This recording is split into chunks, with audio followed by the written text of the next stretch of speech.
Þá mælendaskrá formlega lokið þennan lið, en næsta mælendaskrá Þórhildur Þorleifsdóttir.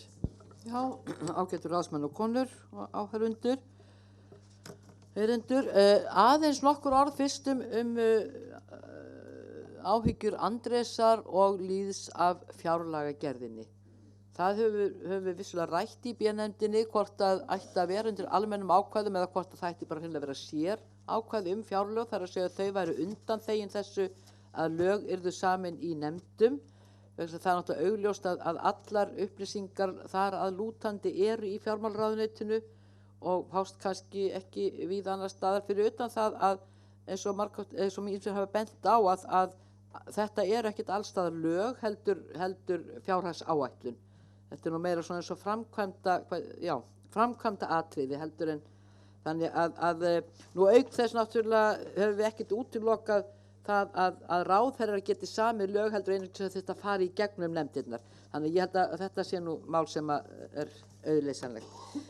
Þetta ná sáttum. Nú þetta allt í einu orðin einhver prinsipumræða þingræði eða forsetaræði. Mér finnst það er ljóst að það hefur verið lýst eftir þessari umræðu, en mér finnst ekki gott að hún allt í einu auðvitað má ræða hvaða mál sem en að þetta sé sú umræða sem allt í einu tekið upp í lok fundar, það finnst mér ekki gott verklag, vegna þess að þarna að ræða stórt og mikið prinsipmál og það ætti að vera sérstakt fundarefni sem til væri boðað og ekki að vera svona aftarlega. Fólk þarf að vera í góðu andlegu formi til þess að taka þessu umræðu. En það náttúrulega, boltinn fann af stað og þá sjálfsagt að grípa hann og velta honum aðeins í höndum sér áður en maður kastar honum áfram. Það sem að ég ætla bara að ítreka það sem ég hef sagt áður. Ég skil ekki þörfina fyrir því að skipta kerfi. Kerfi breyta hvorki hugarfari, hugmyndafræði eða neinum slíkum grundvallar þáttum samfélagsins.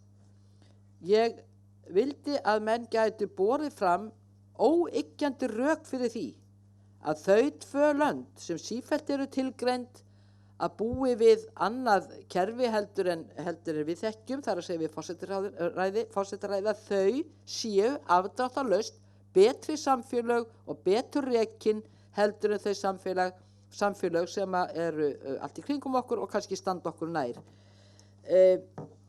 Mér finnst þetta örlítið einkennast af, en það er orðalagið oft athyglisvert. Menn segja oft séu örlítið skotnir í eða langir dálítið. Mér finnst þetta stundum hljóma dálítið eins og gaman væri að prófa kerfi. Ég ætla nú ekki að gera mönnum þau upp að það sé ekki dýpri ástæður að baki. Ég ætla ekki að gera það. En hafi menn áhyggjur af spillingu sem að vissulega var og mikil í íslensku samfélagi og við viljum gjarnan reyna að taka á eftir því sem við getum, þá eiginlega lýsi ég undrun ef menn halda að það ráði úrslitum kosningakerfi. Hvers vegna Ísland þá spiltara? Hvers vegna hefur spilling vaxið eða náð svona mikill fótfestu í íslensku samfélagi? Af hverju eru til dæmis ekki Norðurlöndin undirlögð af spillingu? Sannanlega minni spilling í Frakklandi eða Bandaríkjunum heldur en almennt gerist í Evrópulöndum sem búa við þingræði?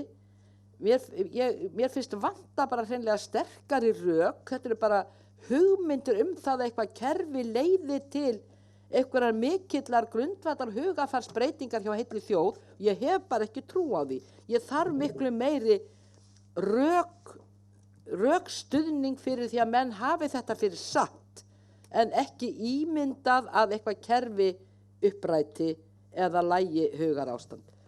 Ég ætla ekki að gera þetta að lengra umræðuefni hér og nú, en ég lýsi eftir því ef að þetta á einhvern tímann að fást af dagskrá, þá verðum við að taka þessa umræðu og það fyrr en síðar. Það mætti hugsanlega gera bara undantekningu á störfum þingsins vegna þess að vissuleyti tefur þetta störf nefndana að þetta hangi sífellt yfir okkur og hornklófarnir eru allsráðandi af því að það einhvern veginn, við skirrumst við að taka þetta skref sem skýrir nákvæmlega hvaða leið við erum að fara. Og þess vegna ættum við kannski bara að ákveða að hafa svona fund og þessa umræðu sem allra fyrst og þarna það þetta skipta á ráðstegi og nefndardegi þess vegna til þess að þarna fólk undirbúi sig þá að taki þessa umræðu og þá lýsi ég eftir, og ég segi sterkari rökum heldur en mér lýst vel á kerfi. Að lokum vil ég aðeins af því að Lýður sagði hér, hann get ekki ímynda þess að neitt myndi sækjast eftir því að verða forseti þings sem að gerði þá ekkert annað næstu 4 ár en að hringja kúabjöllu. Ég dálítið undrandi á svona ummælum. Það gríðarlega valdamikið embætti að vera forseti þings og hann hefur mikil áhrif á störf þingsins og framgang mála. Þess vegna viljum við þetta, þess vegna meðal annars erum við að leggja áherslu á að hann sé kosið með 2/3 hluta atkvæða til þess að geti ekki beitt áhrifum sínum einungis eða í allt of ríkum mæli í þágu meirihlutans. Og við megum ekki taka svona niður þessi störf og tala þau eins og þau séu bara, ef það er bara spurningum að hringja kúabjöllu, þá getum við bara haft það til svona litli þegar við séum svona leikfeng, svona litla simpansa sem að lemja saman hérna 2 hlemmum, þá getum við bara gert þannig fígúru að forseta þingsins ef að menn virkilega halda að þetta embætti sé svona ómerkilegt. Takk.